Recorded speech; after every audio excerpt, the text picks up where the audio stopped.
आज का टॉपिक है हमारा what is league of nation, what's are its objective, aims and organs. Let's begin. The League of Nations. The League of Nations was the first global intergovernmental organization. Its structure was mainly simple. It was set up in 1920 by the Treaty of Versailles. जो league of Nation है वो पहली inter governmental organisation थी at a global level पे. इसका structure बहुत ही simple था और ये 1920 में सेटअप हुई थी ट्रीटी ऑफ वर्सलिस से. It was originally the idea of Woodrow Wilson. ये ओरिजिनली वुडरो विल्सन ने इसका आइडिया ओरिजिनेट किया था. ये चाहते थे कि league of nation as a world parliament के तौर पे फॉर्म हो. It was created after the world war first. ये वर्ल्ड वॉर फर्स्ट के बाद क्रिएट हुई थी for the purpose of international peace and cooperation. इसका बेस है हमारा जिनेवा इन स्विट्जरलैंड में. Countries join. Initially 42 countries joined at the start, but in 1930s it has risen to the 60. शुरुआती दिनों में 42 कंट्रीज लीग ऑफ नेशन को join की थी. 1930 आते आते ये नंबर 60 तक राइज हो गया था. USA didn't join. May 1920, US Senate voted against the Versailles. Thus, the country did not join the League of Nations. USA में एक रूल था, जब तक सीनेट अलाउ ना कर दे किसी भी इंटरनेशनल ट्रीटी को तब तक यूएसए ज्वाइन नहीं कर सकता है उस इंटरनेशनल ऑर्गेनाइजेशन को. उस समय जो यूएस के प्राइम मिनिस्टर थे, प्रेसिडेंट थे, उन्होंने बहुत ही सपोर्ट किया था, बहुत ही मेहनत की थी लीग ऑफ नेशन को बनने में. पर क्योंकि जो सीनेट ने अलाउ नहीं किया था, जिस कारण लीग ऑफ नेशन में यूनाइटेड नेशन शामिल नहीं हुआ था.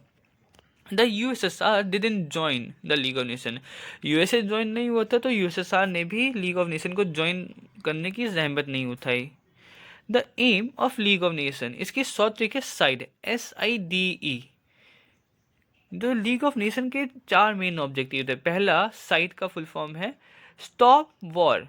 पहला इसका ऑब्जेक्टिव था कि वॉर को स्टॉप करना चाहता था थ्रू द कलेक्टिव मेजर्स. पर ये कामयाब नहीं हुआ क्योंकि आर्टिकल 12 क्लॉज 1 बोलता है इसका कि जो वॉर है वो परमिट करता है अगर तो कूलिंग पीरियड के बाद अगर वो कंडक्ट होती है. वो आगे पढ़ाएंगे. इसका आई है इम्प्रूव लाइव्स एंड जॉब. ये लीग ऑफ नेशन चाहता था कि जो लोगों की लाइव्स है, उनकी जॉब है, वो इम्प्रूव हो. It promote disarmament. ये दिस आर्मामेंट को प्रमोट करता है. Enforce treaty of Versailles. ये ट्रीटी ऑफ वर्सलिस को इन्फोर्स करना चाहता था, जो इनकरेज करता है कि आप trade, economic, social agency, health care and the slaveries को एंड करता है. Power of league of Nation. League of nation की क्या पावर है? इसकी मेजरली 4 पावर है: covenant, condemnation, sanction and arbitration. सबसे पहला है इसका कोवेनेंट. आर्टिकल 10 और 17 से ये कोवेनेंट डील करता है. The members promise to keep the peace. Covenant कहता है जो मेंबर स्टेट हैं लीग ऑफ नेशन का, वो प्रॉमिस करते हैं कि इंटरनेशनल पीस को मेंटेन करेंगे और उसमें अपना योगदान करेंगे. दूसरा है condemnation. The league of nation को tell a country it was doing a wrong. Condemnation बोलता है कंडेम करेंगे, उसको निंदा करेंगे. जो लीग ऑफ नेशन है वो किसी भी स्टेट की निंदा करेगा अगर वो रॉन्ग कर रहा है. Arbitration. The league of nation would offer to decide between the 2 countries. Arbitration कहता है जो लीग ऑफ नेशन ऑफर करेगा डिसाइड करने के लिए कि डिस्प्यूट को 2 नेशंस के बीच में अगर वो आपस में सेटल नहीं कर पा रहे हैं. फोर्थ है सैंक्शन. अगर लीग ऑफ नेशन के किसी भी प्रोविजन का कोई वॉयलेट करता है तो उस पर सैंक्शंस लगा सकते हैं. कलेक्टिव सैंक्शंस हो गया, स्टेट स्टॉप कर देंगे, etcetera. Structure of league of Nation. जो लीग ऑफ नेशन है वो उसका एक बहुत ही सिंपल स्ट्रक्चर है. इसके मेनली 3 ही ऑर्गन थे: assembly, council and secretariat. The assembly include all its member. Each state have 1 vote and each state can send maximum 3 representative. जो असेंबली है, जो भी मेंबर लीग ऑफ नेशन का पार्ट है वो असेंबली का ऑटोमेटिकली पार्ट बन जाता है. हर मेंबर स्टेट मैक्सिमम 3 रिप्रेजेंटेटिव्स को सेंड कर सकता था, पर हर मेंबर स्टेट के पास एक ही वोट रहता था due to rule of equality and sovereignty. The main meeting of league. All the member meet once a year. जो लीग ऑफ नेशन की जो असेंबली ऑर्गन है उसमें सारे मेंबर्स साल में एक बार तो मीट करते ही करते थे। अगर कोई स्पेशल रिक्वायरमेंट हो तो मीटिंग को समन किया जा सकता था। It main problem was the decision has to be taken unanimously agreed by everyone, which was the very difficult and later became the one of the major weakness of League of Nations।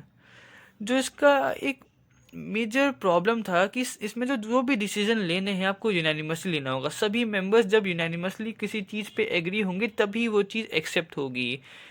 अगर वो unanimously agree नहीं होते हैं तो उस चीज़ को accept नहीं माना जाता था, जो बाद में बहुत बड़ा मेजर प्रॉब्लम बना था लीग ऑफ नेशन के फेल होने का।